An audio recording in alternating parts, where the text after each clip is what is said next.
はい、こんにちは、やすさんです。こちらの動画では、リップルや SEC 関連の最新情報について共有の方をしていきたいと思います。海外の方から情報の方を精査してまとめておりますので、ぜひですね、最後までご視聴いただければと思います。はい、ではですね、早速解説の方を始めていきたいと思います。SEC 控訴裁でさらに敗訴。損害賠償を求めることはできないと判決ということで、リップル社のね、法律最高顧問のスチュワート・アルデロティ氏がですね、情報の方、共有の方をしてくださいました。内容の方がこちらになります。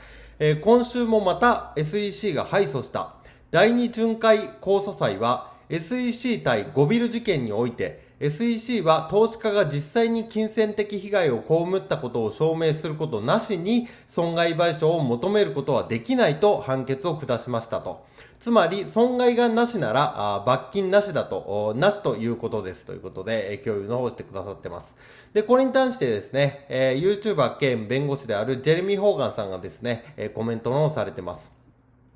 アルデロティ氏がこのケースを強調しているのは、彼らが損害賠償の局面にあるからだと。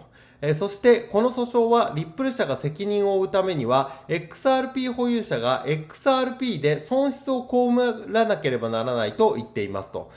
そしてもしあなたが現在の価格以下で XRP を購入したのであれば、あなたは損害を受けていない。少なくともリップル社によってと。で、資料の方ですね、引用の方をしてくださってます。こちらがね、内容の資料になります。ゴビル氏は控訴審で2つの主要な主張を行ったと。第一に、ゴビル氏は損失保証は認められていないと主張していますと。で、当法廷は最近、当裁判所は最近、また別件でね、SEC 対アハメドにおいて、損失保証の請求は公正原則によって制限されると判断しましたと。で、罰金は伝統的な公平の制限に従わなければならないと結論付けますと。で、損失保証は被害者のために与えられなければならないというものでありますと。で、搾取された投資家が金銭的損害を被らなければ公平目的上被害者ではないため、連邦地裁はゴビル氏が搾取した投資家が損失保証を与える前に、金銭的損害を被ったと判断する必要があったと。で、連邦地裁が本件の判決を下した後に、アハメドの判決が下されたとはいえ、連邦地裁はそのような前提的判断なしに懲罰を与えたことは、裁量権を逸脱していますと。したがって、連邦地裁の判決を取り消すということで、控訴審でね。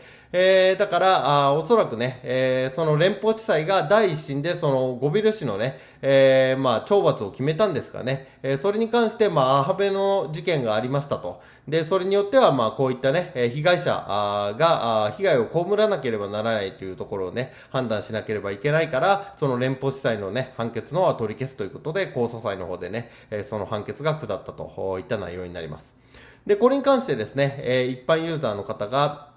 つまり、基本的にもし多くの人々が累積的に赤字よりも黒字になった場合、SEC は打つ手がなくなり、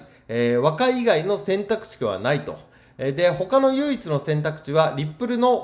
側に圧倒的に有利な状況で上訴を試みることですと。私の解釈は正しいだろうかと。で、これに関してね、ジェレミー・ホーガンさん答えられてます。リップル社は7億7000万ドルの損害賠償のうち、リップル社が責任を負うのは、そのごく一部に過ぎないと主張するつもりだと。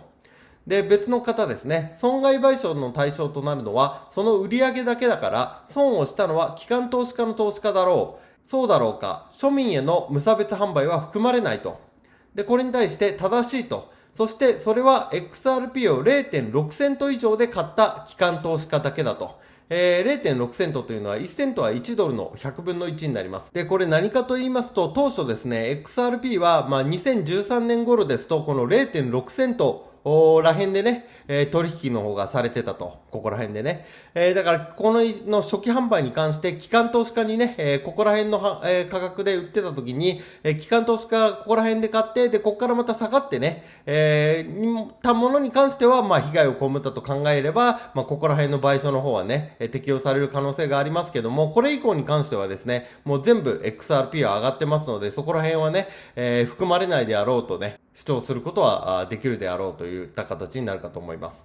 で、これに関してね、他のユーザーの方、これは理解できないと、3回読んだけどまだ理解できていませんと。で、これに関してですね、SEC はリップル社が XRP を販売した際に人々を騙したと言っていますと。しかし裁判所は、もしその人が XRP で損をしていなければ、損害賠償は発生しないと言っています。もしあなたが XRP を買った後、XRP の価格が下がっていたら、リップル社は損害賠償金を支払わなければなりません。しかし価格が上がった場合は違いますと。で、他の方ですね。では、事件が終わる前に XRP が史上最高値を更新したとしましょうと。その場合、損害はほとんどないのでしょうかと。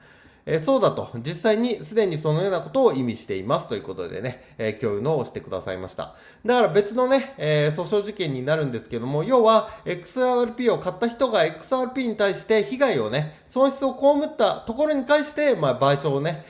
責任が発生するといったね、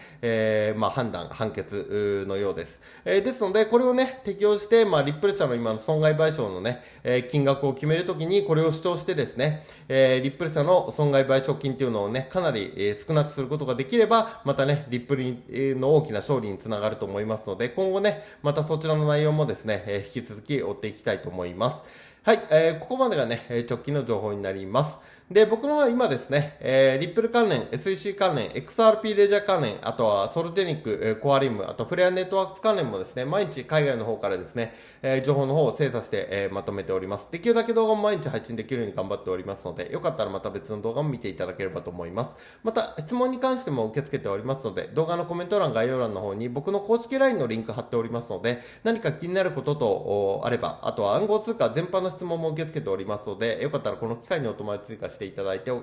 コメントしていただければすぐにですね、僕の方でお答えさせていただきますので、よろしくお願いいたします。はい、ここからはですね、宣伝になってしまいますが、リップル仮想通貨投資で法人化に成功したやっさん LINE 公式アカウント開設、仮想通貨に関する悩みを専門家が回答しますということで、今僕の方ではですね、仮想通貨、暗号通貨の疑問をですね、気軽に、聞くことができるですね、LINE サービスの方を、提供の方をさせていただいております。何かね、気になることと、わからないこととですね、ご不明点とございましたら、こちらの方からですね、お友達追加していただいて、僕の方にですね、コメントをしていただければ、僕が直接ですね、コメントの方に、返信の方をさせていただいております。またですね、こちらの LINE では、1、本当は教えたくないハイブリッド資産運用法、2、投資経験ゼロでも毎月10万円目指せる投資手法。3、ブログ、YouTube では言えない仮想通貨の裏情報、などのですね、限定で配信させていただいております。特に、初心者だけど、投資で毎月安定して10万円目指したいって人には、